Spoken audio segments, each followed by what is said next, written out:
Right now, the Air Force, the military in general, is having a hard time recruiting. Every branch of the military is struggling to meet its recruiting goals this fiscal year. That from multiple military and defense officials and numbers obtained by NBC News. A military official tells us the military hasn't had such a hard time in getting recruits in 50 years. The Army has to recognize that there's been an evolution in that young population, and if you're going to target that young population for service, you've got to make it appealing to them.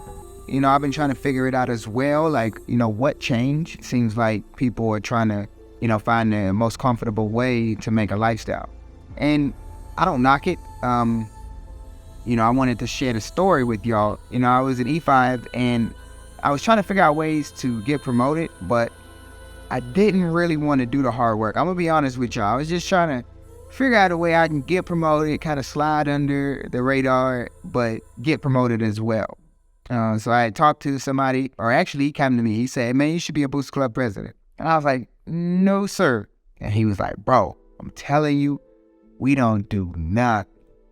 And so I kind of perked up. I was like, y'all don't do nothing? And he's like, bro, we don't do nothing. So I was like, oh, shoot, that might be it then. So I get to become the Booster Club president. At the time, we had a commander who was on his way out the door, so he didn't really have too many goals for the Booster Club. He was just kind of like, let us do our own thing. We were at the Sonic parking lot. I'm doing this car wash, and some guy pulls up, real chipper, wants to have a conversation with us. We wash his car, and afterwards, he's still hanging out. You know, it's weird, right? Like, bro, we just finished washing your car. Why are you still here? He pretty much hung out with us for about the last 2 to 3 hours of that car wash event. But I didn't want to make it weird for him, you know. I just let him hang out. We talked to him. Boom. Go to work the next week. This guy is now wearing a uniform, and he's a whole lieutenant colonel. And it's my new commander. And he's introducing himself. I'm like, yo, he was the dude who was at this car wash. And so I'm starting to run back in my head, like, did I say anything? You know, but, you know, I didn't. We kept it cool. So, you know, just to start off bad, this dude was different, you know. So one of his main priorities when he took on the command was, you know, what's going on with the Booster Club? What kind of money are we trying to raise, and what kind of events are we doing? So he had a whole sit down with us. I go in there preparing. I'm super excited. I'm like, sir, we have this many events planned for the year, and we plan on raising about $7,000 to $8,000. And he was like, we got to bump those numbers up some. And I'm like, you know, what you thinking? Man, like the numbers that he threw at us, I was looking at him like he was crazy, right? Like, yo, like that, how am I going to get there? That's going to require actual work. And I didn't want to do that. I didn't take on the Booster Club president to do that. I took on the Booster Club president, kind of just ride, you know, slide it out. As the year starts going, this is tough. Like, I would say out of my 17-year career, I know it sounds funny, but I would say that being a Booster Club president was the toughest time in my 17-year career. And y'all know what the most messed up part about the entire experience was? I came up short at the end of the year trying to get that man his money. And so when it came time for promotion, after everything I did, I still didn't get promoted. I just learned how to work in the hard. Even though I didn't want to, it's not like I'm sitting up here on my high horse talking about, you know, I always do stuff hard. I didn't want to at all. But because I did, because I was in that role, I learned how to work in the hard. And where my peers are saying, man, this job is hard, or this job is a struggle for me, because I went through the Booster Club time, I'm like, I don't think this job is that hard. Like, I found that where everybody is finding a hard time, it's easier for me.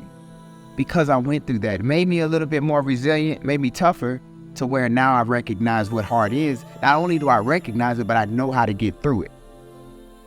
And to bring it back to, you know, why I'm even making this video, we're running away from hard.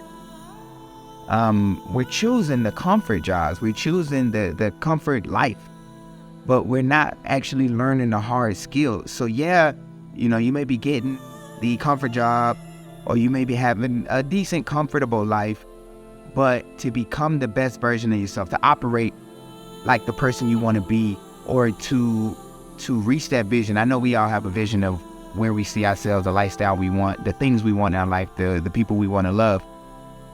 We see this.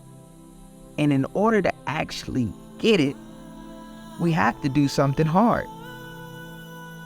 And I'm not saying like go be a Booster Club president, like that's not it. Or I'm not saying like you gotta find your heart in the military or in the Air Force, but we can't run away from hard. Like we have to go do something hard in order to make our lives easy. And that's where, you know, I feel like the Air Force was good for me. So I know a lot of my viewers, a lot of my audience, y'all want to join, you know, and you come on my channel looking for, you know, that little piece that's gonna push you over the edge, you know, something, hoping I say something that's gonna make it easy for you. Like, I'm right there, Jody, but it just don't sound easy enough for me. I don't think I'm cut out for it. I don't think I can do it. I know some other people can, but it's just not me. And I would be wrong if I told y'all to look for the easy, to join because of the easy. I would be wrong if I come on here and I say, hey, join the Air Force because it's the easiest. I need y'all to know that you will go through something hard. Like basic training, you're gonna go through something hard. Your job, you're gonna learn something that you've never done before. It's going to be hard. But in doing so, it's going to make hard easy for you all. And I got a little upset. You know, we've been sitting around just trying to figure stuff out. And I got upset because I'm like, I know y'all can. Like, I know these kids who are putting all these doubts in their head. I know they're capable. They just don't know that they're capable. And so I was like, I want to make something. I want to talk to my audience. Maybe, you know, just tell them something in my lifestyle or in my life story that I went through where I didn't think I was capable. It's hopefully somebody can find some inspiration or some motivation in my story to know that you're capable as well. It's pretty much why I wanted to make this video. So like I always say, man, I hope this video brought value to you. If you want to hear more about my life story, I got a video on the screen. You can watch my life story. But like I always say, I hope this video brought value. Stay beautiful, stay classy. And until next time, check me out.